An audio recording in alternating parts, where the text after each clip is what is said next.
cherish all the time you spend, you tuned in to. It's time again to cherish all the time you spend, you tuned in to. It's the number one podcast. The topics of discussion when we broadcast. So all them artificial man jokes, we do it natural from the concrete to a public standpoint. Real, wherever you're from, life is coexisting, but to know the real, you just gotta listen. Wherever you're from, life is coexisting, but to know. What's up, good people, and welcome to the 52 Scott Podcast. I'm your host, Mr. 96, along with Freddie G, K Money, and Slash. Collectively, we are the Mind of Men. I want everybody that's on YouTube to go out and subscribe and click the like button. Follow us on X at 52 Scott Podcast and on IG and Facebook at the 52 Scott Podcast. What's up, good people, and welcome back to another edition of Think Thursday. Today we will be talking about the greatest upsets in sports history. All right. The reason why we're on this topic, man, I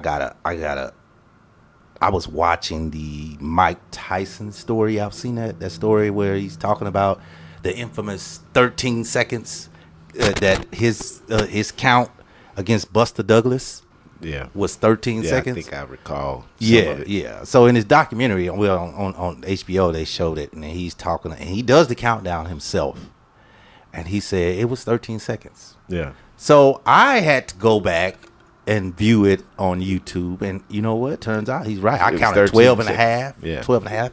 Still over 10. Anything over 10 is over. I mean, regardless. Yeah. So he's got a big point. What's the point? Well, he got a point. You got NFL. Look, this is the point I got. It's sports, right? I know the NFL only got replay, right? NFL has replay, but it's so many boxes that's been robbed over the years.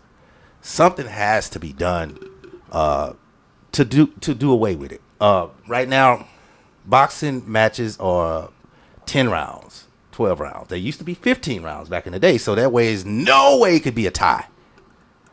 Do odd rounds, 9 rounds, 11 rounds, 13 rounds, 15 rounds.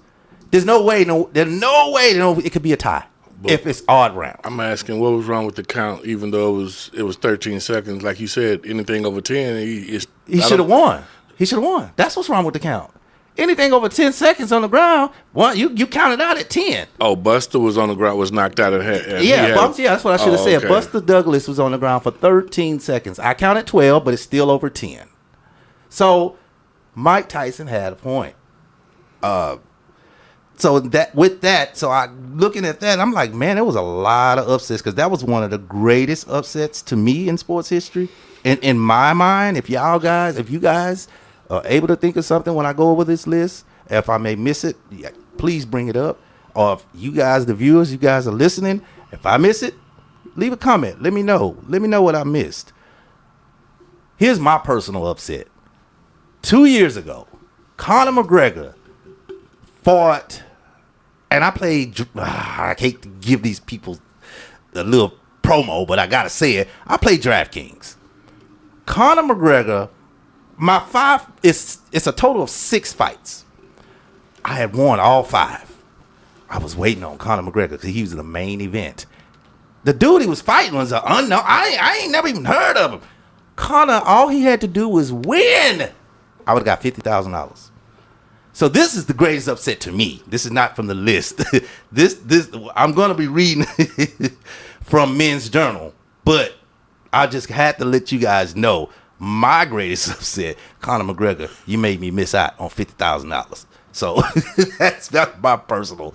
So let's go with this first one here. Louisville women's basketball over Baylor in 2013. Ladies, women's. The number 1 seed, Baylor, had none other than Brittany Griner. Right? Y'all remember that? Yeah. Y'all remember that? Yeah. So they were actually playing against the Cardinals or Baylor. They were playing against UConn. Sorry. And hey, that was one of the upsets of. I'm sorry. The number 5 seed Louisville was a nondescript underdog, but when the two teams met, Louisville made a huge splash with a 15 for 23 point shooting night. So they just went out. That's the one thing I can't stand about basketball. You can just have that one night and kill it. And then you really been trash all season. I know it's any given Sunday. Is it any given basketball? I don't know, because I've seen that happen many times with teams. Well, in college basketball, you know, when March Madness starts, if Madness. you're playing hot at that time, you could have a bad season, but end up getting hot at the right time and, you know, win the national championship. That's what's up, because then you're really beating a really dominant team that's been dominant all year, and the one time that they have a bad game, or maybe not a bad game, just an okay game, and this one team just got hot that one day, it doesn't give the reflection of, you know, of the true good team. Because if you put them in the colleges in a 7-game series, or you can't do 7 games, it would take too long. But I say once you get to the Sweet 16, past the Sweet 16, it should be a 3-game series. That'll stop all of the upset stuff, I think, once it gets past Sweet 16. All right. Y'all remember this? Y.E. Yang over Tiger Woods at the PGA Champion in 2009. Anybody? He got beat? Yeah. At the 2009 PGA, Woods was 14-14 when he held a major championship. He led after 15 holes. After that Sunday, he was 14-15. Yang was a pro golf journeyman with one of the PGA Tour, just one PGA Tour on his belt. What year again? 2009. So was that the same year he was going through that stuff with his wife? Yeah, you remember that? That's when he was. That may have threw his game off a little bit. He had some stress on him. If that was around that time, you know what? I didn't think about that. I saw that and I said, you know what? It could be that period. Yeah, he had a lot going on. The media was on him. It was all kinds of stuff. Yeah, he couldn't get 30. He couldn't have 30 girlfriends no more. Oh, allegedly. I'm just stop allegedly. I'm just saying. Freddie G, you about to say something? No. Okay. No. Oh man. I remember this one. The New England Patriots over the St. Louis Rams, Super Bowl. This is at 36, 2002. Yeah, I remember that. That was the greatest show on turf. Yeah. That was the defense that. Because I remember when I was looking at it, I was thinking about the gifts that used to come out. But it was actually Tennessee against the Rams when he just needed one more yard and he was reaching for it. Dyson. Yeah, Dyson. Yeah, that's the one thing that comes in my head. But I don't think that would have been. It would have been an upset the other way around. Yeah, the upset was the week before that one, the Music City Miracle. Music City Miracle, yeah. Really? Yeah, that's how Tennessee got to the bowl. Yeah, that's right. See, now that's the one. Music City Miracle. Yeah, okay. Well, you need to tell the viewers what they missed out on that Music City Miracle. Because I actually don't remember that year. I was traveling a lot that year. The year they won the Super Bowl. I think that was the year. No, wrong year. I'm thinking about. Here's another one. The Argentina men's basketball. I remember this in the Olympics. Upset the U.S.? Yes, Yeah. in 2004. I remember that. That was the year I think we had LeBron James and Dwayne Wade, if I'm mistaken. The 2004 Olympics, like every Summer Olympics, was supposed to be a coronation for the American men basketball program. But the 2004 loaded U.S. team with LeBron James, like I said, Dwayne Wade, Tim Duncan, and Allen Iverson. They lost 89-81 to that's why. Remember Manu Ginobili? Mm-hmm. Ginobili. Yeah, and Louis Scola with the long Luis Scola. Luis Scola, yeah. That's crazy. Man, we had a dream. Allen Iverson, LeBron James. Man, that's when your arrogance and cockiness, kind of kick in, and then Luis Scola and Manu Ginobili play in the league with them. They sure So did. it's kind of like we know how y'all play. We know y'all good shit, but we good too. Man, I could see that, and that's the thing I was telling y'all about. I think they should put 3-game series. This is a true story. We had a basketball tournament, and it was in Katy, and I picked the best 3 players, and we won every game. I picked the best 3. We got to a team. You you know people that's out there for exercise, and you know it's people that's out there to play. Well, these guys was literally out there they were out of shape. There was no way you would have looked at us and said, "Man, y'all gonna beat the brakes off of them." Here's the thing we didn't factor in. These guys came out there to have fun. When I say they was hook shotting from half court and hitting everything, we lost. We lost. We were the way better team. They was just shooting stupid shots and they were going in off the backboard and they were just having fun. Sometimes, man, when you have those underdog teams, no matter what sport, man. The broken clock rule? No, not that. Sometimes, man, you can't. Well, not sometimes. You can't underestimate or measure what's in the heart, and sometimes the coaching, the speeches. Mm-hmm. Let me give you an example. So when I was in Little League football, my very first year in Little League football, we had the sorriest team in the league. And of course, we ended up getting way better. Yeah. But my very first year in Little League football, we had the sorriest team in the league.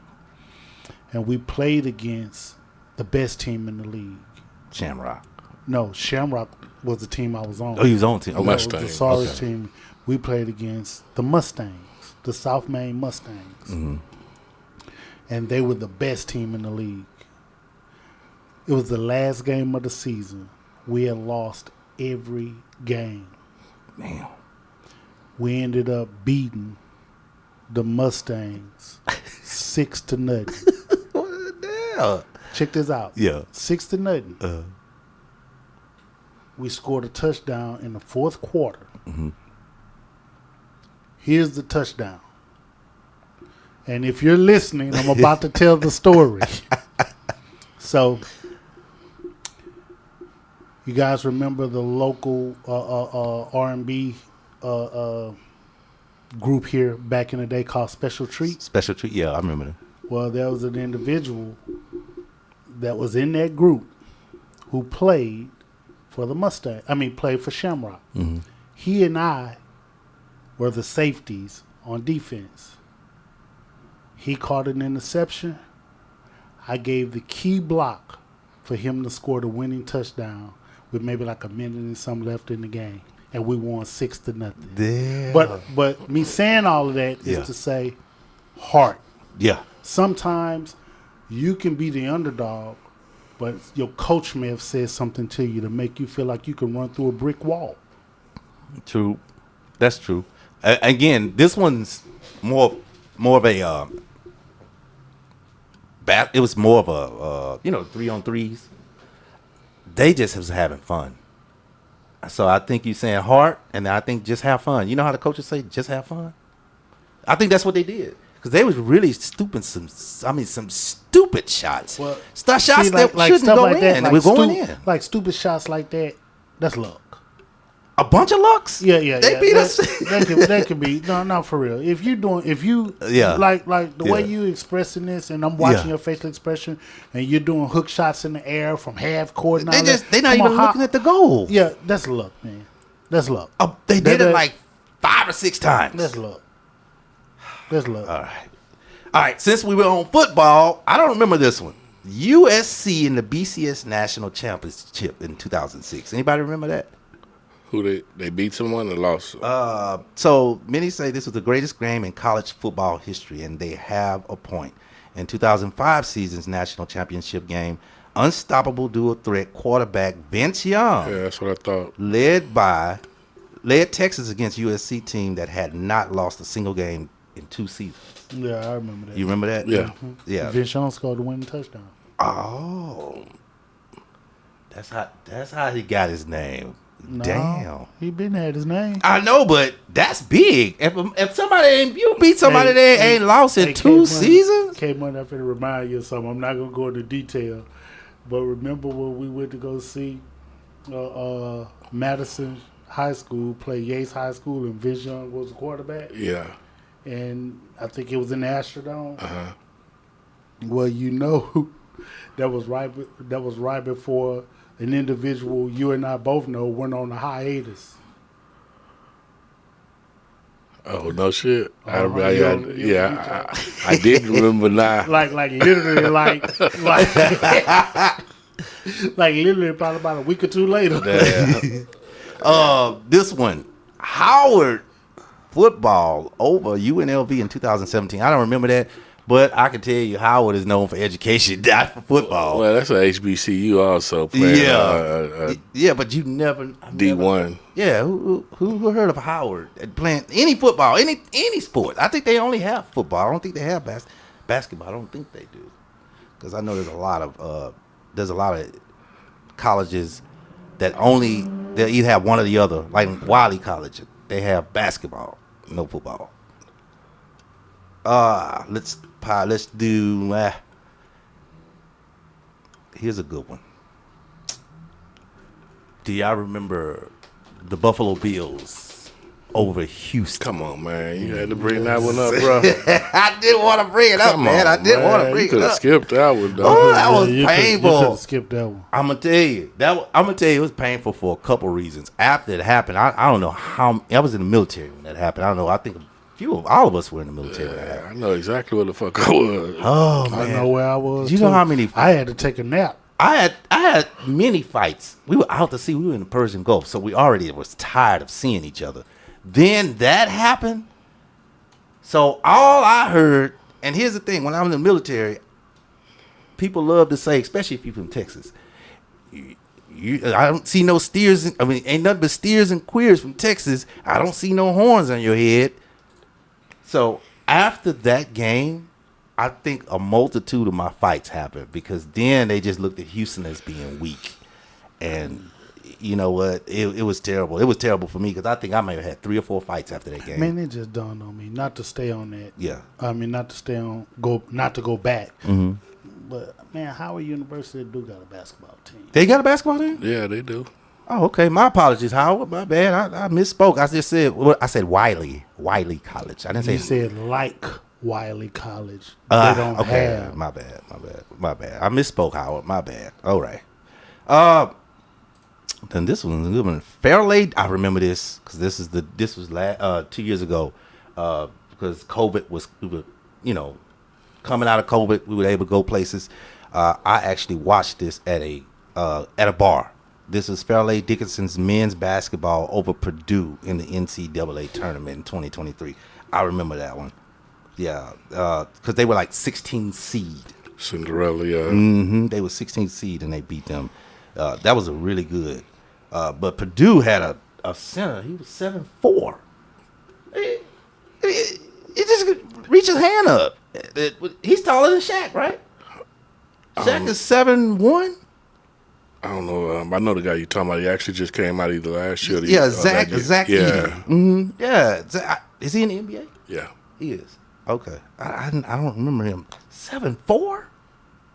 God, dog. How you going to beat somebody? 7'4". Well, they did it. All right. The New York Giants over the New England Patriots. I felt so great when that happened. I was so happy. That was early 20s, right? That was 2008. Mm-hmm. Yeah. Mm-hmm. I was happy. Don't get me wrong. Wasn't too fond of the Manning brothers.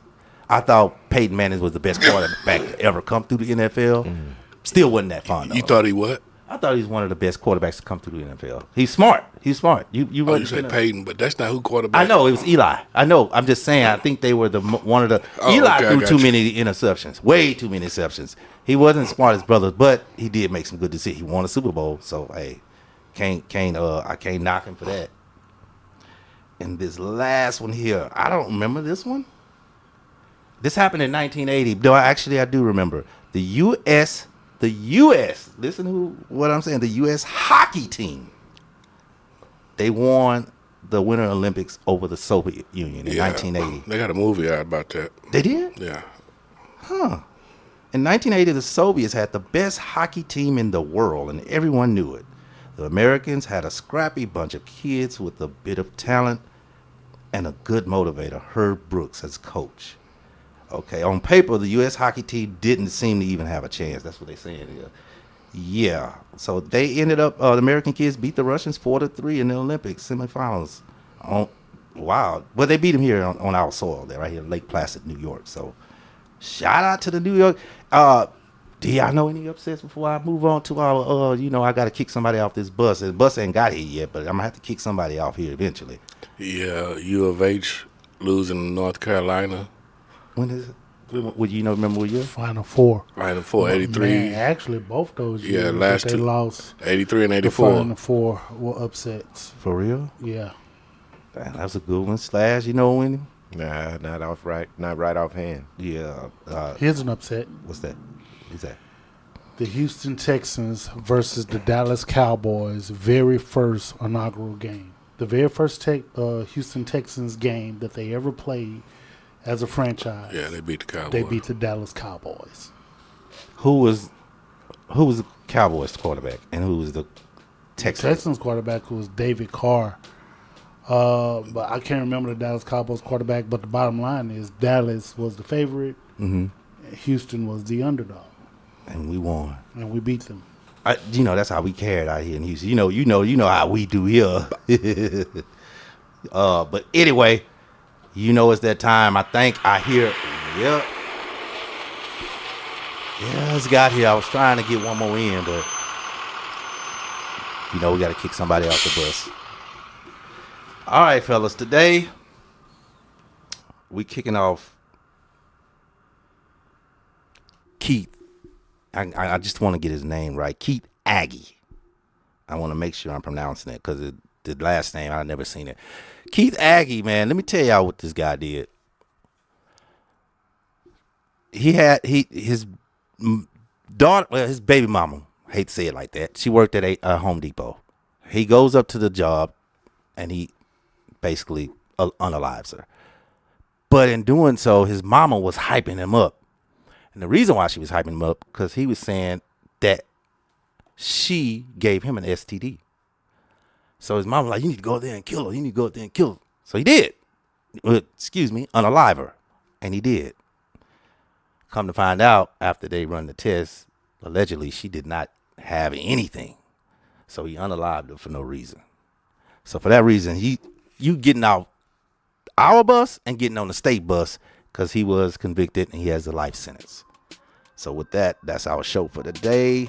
If we missed anybody and someone that you thought could have been an upset, hit us. Leave us a message. Peace. This concludes our show for today. And if you haven't done so already, follow us on X at 52 Scott Podcast. Also IG and Facebook at the 52 Scott Podcast. Also, like and subscribe if you're on YouTube. Make sure you tune in tomorrow for Black Friday.